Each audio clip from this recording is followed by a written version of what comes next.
Les événements internationaux s'enchaînent à toute vitesse. On commente beaucoup, on réagit vite, mais rien n'est unidimensionnel. Une décision politique n'est jamais prise dans le vide. Elle s'inscrit dans un rapport de force, dans des intérêts internes, dans des contraintes externes, d'une position de pouvoir ou de faiblesse. Et souvent dans une nécessité d'adaptation. Moi, je cherche à comprendre ce qui se joue derrière, à donner du sens à ces choix, à ces tensions, à ces enchaînements.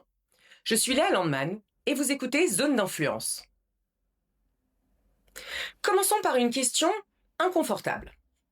Quand vous regardez ce qui se passe au Moyen-Orient, aujourd'hui, les frappes balistiques, les frappes de drones, les fronts ouverts sur plusieurs pays, simultanément, l'Iran directement dans le conflit, pensez-vous que c'est une rupture ? Pensez-vous que l'alliance américano-israélienne a rompu un équilibre et plongé la région dans le chaos ? Eh bien, si c'est le cas, vous vous trompez. Et je vais vous expliquer pourquoi ce narratif est faux. Dans cette logique, il existe un récit central au Moyen-Orient et dans une partie de l'Occident, selon lesquels c'est Israël qui déstabilise la région, qui occupe, qui frappe ses voisins. Cette lecture s'appuie sur des faits partiels. La Cisjordanie est disputée, la violence contre les Palestiniens est réelle, le droit international est invoqué. Mais elle est réductrice. Elle réduit une instabilité régionale profonde à un seul conflit. Comme si le Yémen, le Liban, l'Irak et la Syrie n'existaient pas. Comme si les guerres entre sunnites et chiites n'avaient pas redessiné la région bien avant Gaza. Et surtout, elle dissimule la véritable architecture du chaos. Financée, armée, dirigée depuis Téhéran. Un chaos organisé, délibéré, instrumentalisé et rentable pour son commanditaire. Revenons en arrière. Parce que tout commence par une illusion. Le monde occidental fonctionne avec une grille binaire. La guerre ou la paix. Appliquée au Moyen-Orient, cette grille produit en fait une illusion massive. Depuis la deuxième guerre du Golfe en 2003, il n'y avait pas eu de guerre interétatique déclarée. Pas de front officiel, pas de déclaration solennelle, donc on a conclu, c'est la paix. Sauf que l'absence de guerre déclarée ne signifie pas la paix. Elle peut signifier une guerre d'une autre nature, invisible, déléguée, systématique. Et c'est exactement ce que l'Iran a construit pendant plus de 40 ans. Un réseau de milices capable de déstabiliser des États entiers, le Hezbollah au Liban, plus puissant que l'armée libanaise, un État dans l'État si vous voulez. Les Houthis au Yémen, ils ont plongé le pays dans une guerre civile dévastatrice et une famine terrible, tout en prenant le contrôle du détroit de Bab el-Mandab, l'une des voies maritimes les plus stratégiques au monde. En Irak et en Syrie, des milices chiites et le soutien au régime Assad à l'époque pour tisser un corridor d'influence de Téhéran jusqu'à la Méditerranée. Ce n'était pas de l'instabilité accidentelle, c'était une stratégie cohérente. Utiliser les vides de gouvernance, armer des acteurs non étatiques, exporter la révolution iranienne par procuration, en utilisant la cause palestinienne comme carburant idéologique. La guerre était là, elle n'avait juste pas de déclaration officielle. Et cette architecture ne s'arrêtait pas aux frontières du Moyen-Orient. Les attentats commandités par Téhéran, sur sol européen, les assassinats politiques dans les capitales occidentales, les réseaux de financement infiltrés jusqu'à Paris, Berlin, Londres, tout cela faisait partie du même système. La stabilité qu'on défendait en Occident avait un coût direct. On préférait simplement ne pas en faire la comptabilité. Cette illusion a eu des conséquences concrètes sur les choix politiques. Pendant des années, la réponse occidentale à ce système a tenu en un mot, endiguement. Accords, canaux diplomatiques, politique d'apaisement. Prenez le JCPOA, le fameux accord nucléaire de 2015. Celui qui était censé changer la donne, remettre l'Iran dans le jeu diplomatique, désamorcer la menace. Sur le strict dossier nucléaire, il a produit des résultats partiels. L'enrichissement a été maintenu sous le seuil, les inspecteurs ont eu un accès à certains sites, mais l'Iran a utilisé ce cadre en fait pour gagner du temps, continuer d'avancer sur ce qu'on ne voyait pas, tout en respectant ce qu'on pouvait mesurer. Et sur le reste, rien. Aucun changement au flux d'armes vers le Hezbollah, rien au financement des milices en Irak, rien à la doctrine des gardiens de la révolution. Il gérait l'apparence d'un problème qu'il ne touchait pas. Les monarchies du Golfe, elles, ont joué une partition plus complexe, convaincues qu'elles pouvaient gérer simultanément en fait la menace iranienne et le rapprochement avec Israël. Elles ont fait du hedging, si vous voulez. D'un côté, les accords d'Abraham en 2020, une convergence opérationnelle entre Israël et Washington, et certains pays de la région. De l'autre, la normalisation avec l'Iran en 2023 de l'Arabie saoudite, négociée par Pékin comme médiateur, censée en fait donner une forme de neutralité iranienne. L'un et l'autre, pas l'un ou l'autre. Et cette illusion-là aussi s'est effondrée. Les Israéliens, eux, ne s'y trompaient pas. Ils avaient développé une doctrine militaire entière autour d'une idée simple. La guerre arrive, on ne sait pas quand, donc on agit maintenant pour en reculer l'échéance. Ça s'appelle la campagne entre les guerres. Des frappes chirurgicales, des assassinats ciblés, la guerre cyber, une campagne permanente entre deux conflits ouverts. Cette doctrine reconnaissait ce que l'Occident refusait de nommer. La guerre était déjà là. Et dans ce contexte, celui d'un chaos iranien bien installé, bien organisé, d'un Occident qui faisait semblant de ne pas voir, et la Russie et la Chine qui ont joué leur propre partition. Moscou en fournissant à l'Iran une sorte de couverture diplomatique au Conseil de sécurité, bloquant systématiquement les résolutions qui auraient contraint le régime, et Pékin, de son côté, est devenu un partenaire commercial de Téhéran sous sanctions, absorbant le pétrole iranien que personne d'autre ou presque personne d'autre n'achetait officiellement, fournissant des technologies maintenant l'économie du régime à flot. Ce n'était pas de la solidarité idéologique, c'était du calcul. Moscou et Pékin n'avaient aucun intérêt à voir l'Iran s'effondrer. Un Iran affaibli, c'est un Iran moins utile comme levier de pression contre Washington. Ils ont donc soutenu le chaos organisé iranien, non pas parce qu'ils en partageaient les objectifs directement, mais parce qu'ils servaient les leurs. Le 7 octobre a brûlé en fait les étapes. En franchissant le seuil, le Hamas, immédiatement suivi par le Hezbollah et donc l'Iran, a précipité la phase que la doctrine israélienne était précisément censée repousser. Et tout ce qui a suivi, la décapitation du Hezbollah, la chute d'Assad, l'affaiblissement progressif des proxys, n'a pas créé l'instabilité.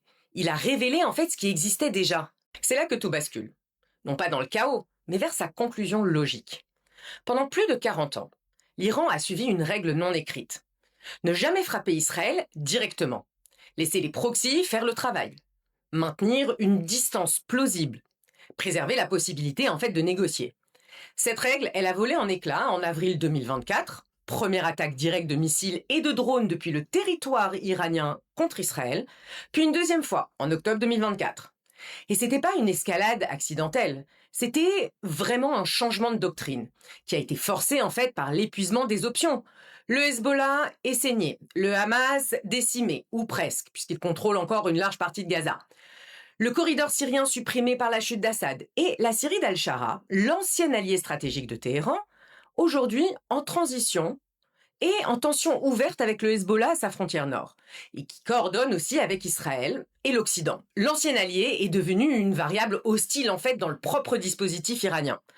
En perdant les proxys, le régime a dû entrer en guerre directement, au risque de disparaître. Donc ce n'est pas irrationnel.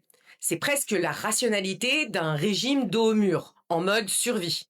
Dans cette fuite en avant, l'Iran ne frappe pas seulement Israël et les bases américaines dans la région. Elle frappe les infrastructures énergétiques du Golfe. Elle annonce la fermeture d'Ormuz. Il y a 20% quand même du pétrole mondial qui passe par ce détroit. Elle envoie des drones sur une base britannique à Chypre. Et surtout, elle frappe le Qatar, Oman, la Turquie, ses propres médiateurs historiques. Les canaux diplomatiques qu'elle utilisait pour parler à Washington disparaissent en fait, sans les prévenir et sans distinction entre cibles militaires et civiles. Le porte-parole qatari l'a dit publiquement. Les cibles incluaient l'ensemble du territoire qatari. Aéroports, civils, data centers, installations électriques, pareil pour Dubaï, pareil pour Abu Dhabi. Plus de logique de désescalade, plus d'épargnés. C'est là que la thèse de l'endiguement s'effondre, définitivement. On pensait contenir l'Iran dans un périmètre régional et militaire. Elle frappe désormais sans distinction, sans épargner ceux qui lui servaient de canaux avec Washington. Face à cette escalade, les positionnements se révèlent. Et ce qu'ils révèlent confirme rétrospectivement que le soutien à l'Iran n'a jamais été inconditionnel. Les pays du Golfe se retrouvent dans une position qu'ils avaient précisément cherché à éviter. Ils interceptent. Leur système de défense, acheté en général aux États-Unis et intégré dans le commandement régional américain, ce qu'on appelle CENTCOM, sont en action permanente. Mais ils n'attaquent pas l'Iran directement. Cette distinction est délibérée. Elle leur permet de maintenir une distance, de conserver une marge de manœuvre pour l'après.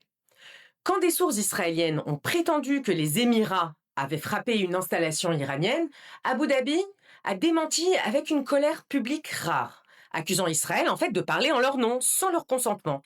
Le message était clair. C'est Israël et les États-Unis qui font la guerre, pas eux. Et derrière la retenue diplomatique, il y a quelque chose de plus viscéral.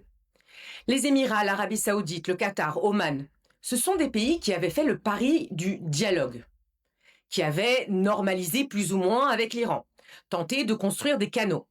L'Iran les a frappés quand même, sans distinction, sans épargner leurs infrastructures civiles. Pour ces pays, ce n'est pas seulement une escalade militaire, c'est une trahison.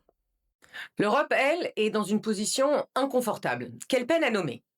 Dépendante d'Ormuz pour son approvisionnement énergétique, exposée depuis des années au réseau de financement iranien sur son propre sol, mais sans capacité d'influence directe sur le conflit. Elle observe, elle condamne, elle envoie des navires de guerre, mais elle n'agit pas directement. Et puis il y a la Russie et la Chine, celle qui soutenait l'Iran quand c'était gratuit et qui recalcule maintenant que ça devient coûteux. La Russie fournit toujours du renseignement, position de navires, bases américaines à cibler, mais elle profite avant tout de la flambée des prix du pétrole que la guerre provoque. Poutine ne s'en cache pas. Ce n'est pas un allié, c'est un régime qui encaisse. La Chine est plus complexe et plus révélatrice aussi. Il serait inexact de dire qu'elle ne fait rien. Depuis la première campagne militaire directe entre Israël et l'Iran, en juin 2025, des cargos iraniens ont régulièrement quitté des ports chinois chargés de composants clés pour missiles balistiques, de quoi en fait produire des centaines de missiles, selon des sources de renseignement européennes. Ces livraisons ont continué même après la réimposition des sanctions onusiennes, en septembre. Même pendant la guerre actuelle, des transferts de systèmes militaires sont par ailleurs en discussion. Pékin aide l'Iran sans l'exposer frontalement. Mais un article récent du Foreign Affairs le dit clairement, mais dit aussi autre chose. La Chine se soucie du pétrole, pas du régime. Hormuz bloqué la fragilise directement. À un moment, le calcul change. Tant que l'Iran sert sa politique régionale, la Chine soutient l'Iran, surtout face à Washington, mais aussi comme ancrage au Moyen-Orient. Et quand ça disparaît parce que l'Iran devient trop faible, la Chine recalcule. Il y a une tentation, compréhensible, de lire ce qui se passe aujourd'hui comme une rupture totale avec le passé. C'en est une, mais pas dans le sens qu'on croit. Ce n'est pas l'Iran qui change de nature. C'est 40 ans de stratégie iranienne qui atteignent en fait leur point de rupture. La régionalisation totale du conflit, les frappes dans la région, mais au-delà, l'isolement de Téhéran. Ce sont les conséquences d'une logique portée en fait à son terme. C'est pas l'irruption d'un désordre nouveau. Le Moyen-Orient n'a pas basculé dans le chaos, il y était déjà. Ce qui a changé, c'est en fait que ce chaos est devenu impossible à nier. La phase actuelle, elle est plus brutale. On est passé des guerres de l'ombre aux frappes balistiques, de la manipulation à distance à la confrontation directe. Mais elle est aussi plus lisible. On sait qui combat qui. Les lignes de front sont tracées, les alliances assumées, plus ou moins, les responsabilités visibles. La grille binaire guerre-paix n'était pas seulement une illusion, c'était une commodité. Elle arrangeait tout le monde. Les chancelleries qui préféraient ne pas nommer ce qu'elles voyaient, les marchés qui avaient besoin de croire à la stabilité, les opinions publiques à qui on épargnait en fait une vérité inconfortable. Donc non, ce n'était pas mieux avant. Ni pour le Moyen-Orient, ni pour l'Europe, ni pour personne. C'était juste plus simple à ignorer. Mais plus lisible ne veut pas dire résolu.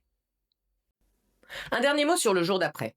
Les services de renseignement israéliens et américains, ceux qui ont le meilleur accès en fait à l'état réel du régime, ne voient pas sa chute imminente. Alors oui, le régime est affaibli, ses proxys aussi, son économie sous pression extrême. Mais les gardiens de la révolution tiennent encore l'appareil sécuritaire. Et un régime qui contrôle sa population et ses forces armées peut durer bien plus longtemps que sa logique stratégique ne le justifie. Et l'histoire du Moyen-Orient en est pleine d'exemples. Donc la vraie question n'est pas tant militaire que politique.